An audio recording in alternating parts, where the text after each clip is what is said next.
What I'm about to tell you happened last week to an Uber driver here in Brazil, and I guarantee that by the end of this story, you'll be completely speechless.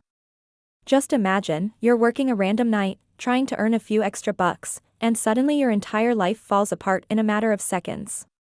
That's exactly what happened to Roberto, and believe me, what he discovered on that ride to the motel will leave you speechless. It was a Friday, almost midnight, when Roberto received the request. A driver for 2 years, he always took the night shifts because they paid better, and with 2 young children at home, every dollar counted. The trip was to the Motel Lua Azul, in the north of the city. No big deal, he'd already driven dozens of trips to motels. He always assumed they were couples seeking privacy or executives on discreet dates. He never imagined that one of these trips would change his life forever. Roberto arrived at the hotel and parked near reception, as usual. The passenger had asked to wait in the parking lot, in room 15. It was a simple motel, not particularly luxurious, but clean and discreet. He sent the standard message letting them know he had arrived and waited. Minutes passed, 5, 10, and the passenger still didn't show up. He was about to cancel when he saw a figure leaving room 15. He was a man in his 40s, well-dressed, wearing a business suit even though it was the weekend. He walked quickly, looking around as if he didn't want to be seen. Roberto thought it was strange, but didn't pay much attention. Rich people always act a bit paranoid. The man got into the car without saying goodnight, just mumbling the destination address, an upscale neighborhood in the city. On the way, he spent the entire time on the phone, speaking softly, whispering words that Roberto couldn't quite understand. But here's where the story takes a turn you never would have imagined. If you haven't subscribed to the channel yet, hit that button now because what I'm about to tell you will keep you glued to the screen until the end. Roberto was almost at his destination when the man received a call.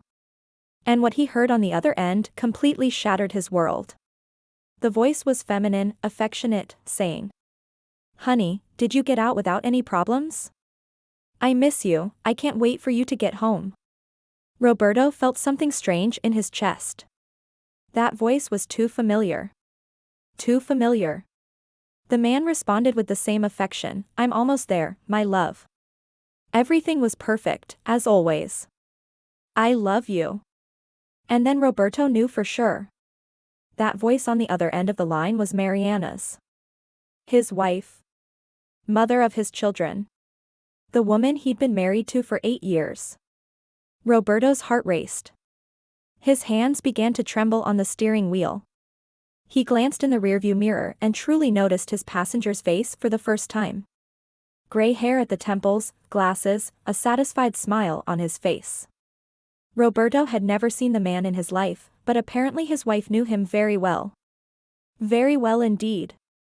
Roberto drove on autopilot to the address, his mind trying to process what he had just learned. When they arrived, the man paid the fare, even left a generous tip, and got out of the car whistling a romantic song softly. Roberto stood there, watching the man enter a luxurious building, trying to understand how his life had completely changed in 15 minutes. But the story doesn't end there. Roberto made a decision many of you would probably make as well. Instead of going straight home to confront his wife, he decided to investigate a little further. He returned to the motel and spoke with the receptionist, a young man he already knew from other races.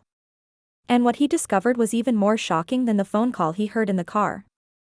The receptionist, after some insistence and a 50 real note, revealed that the couple had been staying at the motel for over 6 months.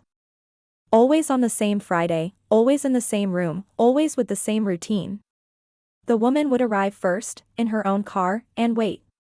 The man would arrive later, always by Uber or taxi, and they would stay for about 3 hours. The receptionist even joked, "Such a loving couple, huh? They look like newlyweds." Roberto felt like he'd been punched in the gut. 6 months. His wife had been cheating on him for 6 months, and he never suspected a thing. Mariana always said that on Fridays she went to the gym, then met her friends for dinner. She'd get home around 11, always in a good mood, always affectionate. And he, like an idiot, believed every word.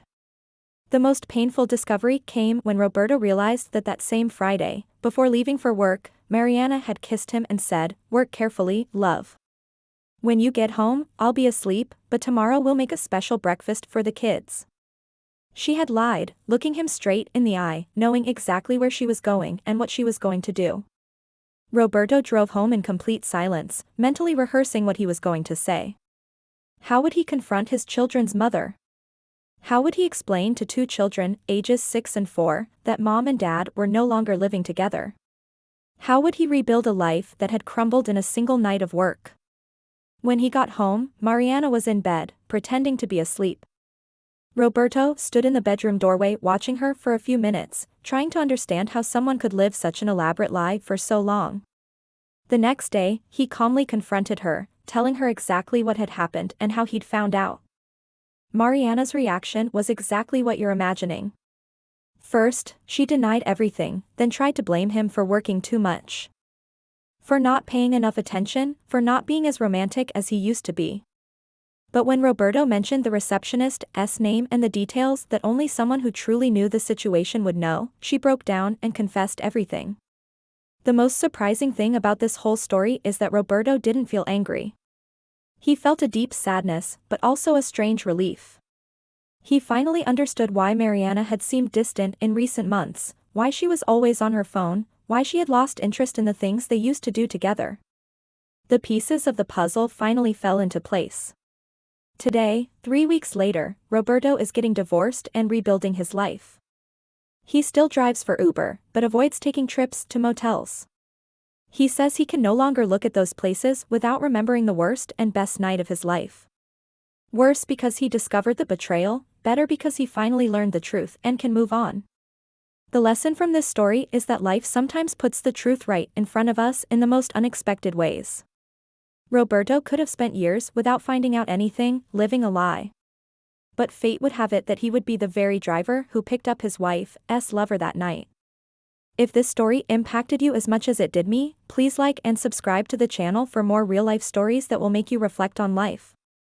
And tell us in the comments, have you ever experienced a situation where you discovered something that changed everything? Because stories like Roberto's show that real life is sometimes more surprising than any movie.